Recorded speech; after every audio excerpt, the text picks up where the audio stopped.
नमस्कार।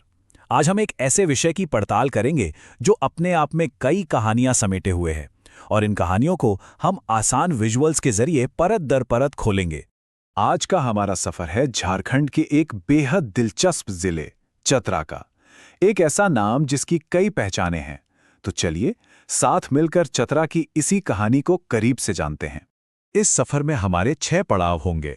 हम चतरा की बुनियाद से शुरू करेंगे और धीरे धीरे इसकी आज की पहचान तक पहुंचेंगे। तो सबसे पहले कुछ बुनियादी बातें।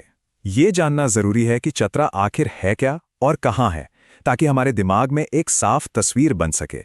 ये जिला अपने आज के स्वरूप में साल 1992 में अस्तित्व में आया, मतलब ये एक अपेक्षाकृत नया जिला है। इससे पहले ये एक बहुत बड़े जिले हजारीबाग का हिस्सा हुआ करता था। फिर प्रशासनिक सुविधा के लिए इसे एक अलग जिले के तौर पर बनाया गया। आज ये उत्तरी छोटा नागपुर डिवीजन का एक अहम हिस्सा है और इसका हेडक्वार्टर चतरा शहर में ही है। चलिए अब जरा वक्त में पीछे चलते हैं, उस एक पल की ओर जिसने चतरा को इतिहास के नक्शे पर हमेशा के लिए एक खास जगह दे दी। वो साल था 1857, जब पूरे भारत में आजादी की पहली चिंगारी भड़की थी। तब चतरा की धरती पर एक बहुत बड़ी और अहम लड़ाई लड़ी गई। ये सिर्फ एक छोटी मोटी झड़प नहीं थी, बल्कि इस जंग ने यहां स्वतंत्रता संग्राम की आग को और तेज कर दिया था। तो ये समझना जरूरी है कि इस जमीन की जड़ें बहुत गहरी हैं। इतिहास की इस मजबूत नींव से अब हम चतरा के आध्यात्मिक दिल की तरफ बढ़ते हैं, एक ऐसी जगह जहां आस्था और संस्कृति एक साथ सांस लेती हैं। और इस जगह का नाम है इटखोरी।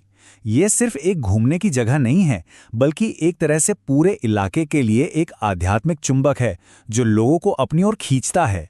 यहाँ का केंद्र बिंदु है मां भद्रकाली का प्राचीन मंदिर, जो शक्ति और विश्वास का एक बड़ा प्रतीक है। लेकिन यहाँ एक बहुत ही दिलचस्प बात है। इटखोरी की खासियत सिर्फ एक धर्म तक ही सीमित नहीं है।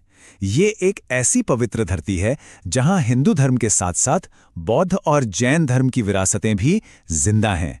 मतलब ये जगह इस बात का जीता जागता सबूत है कि कैसे अलग अलग आस्थाएं सदियों से एक ही जगह पर फल फूल सकती हैं। और इस खूबसूरत संगम को और भी खास बनाती है मुरहर नदी, जो इसके किनारे से बहती है।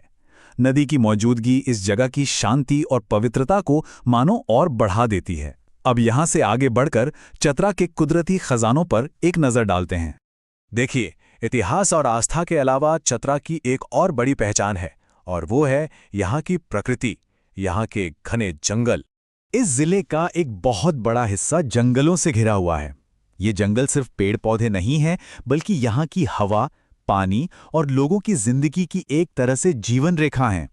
और इन्हीं घने जंगलों में हिरण, तेंदुए और भालू जैसे कई जंगली जानवर अपना घर बनाए हुए हैं, जो यहाँ के इकोसिस्टम को संतुलित रखते हैं। और यहाँ की नदियाँ भी कमाल की हैं।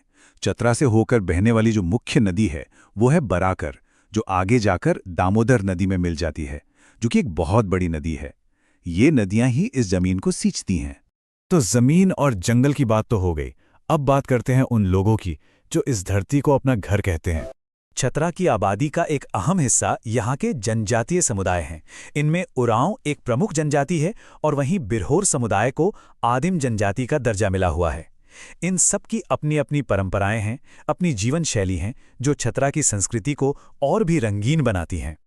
और आखिर में चलिए एक नज़र उन चीज़ों पर डालते हैं जो आज के दौर में चतरा की पहचान हैं। अगर किसी गाड़ी की नंबर प्लेट पर JH13 लिखा दिखे तो इसका मतलब है कि वो गाड़ी चतरा में रजिस्टर्ड है। ये छोटा सा कोड इस जिले की अपनी पहचान है। राजनीतिक रूप से देखें तो चतरा की जो लोकसभा सीट है वो एक सामान्य सीट है, यानी ये किसी खास वर्ग के लिए आरक्षित नहीं है।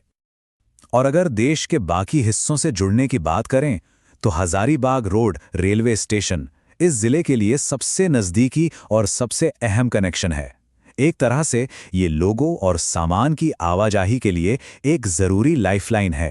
तो हमने देखा कि चतरा सिर्फ एक जिला नहीं, बल्कि इतिहास, प्रकृति और गहरी आस्था का एक अनोखा संगम है। और ये सफर हमें एक बड़े सवाल पर लाकर छोड़ता है।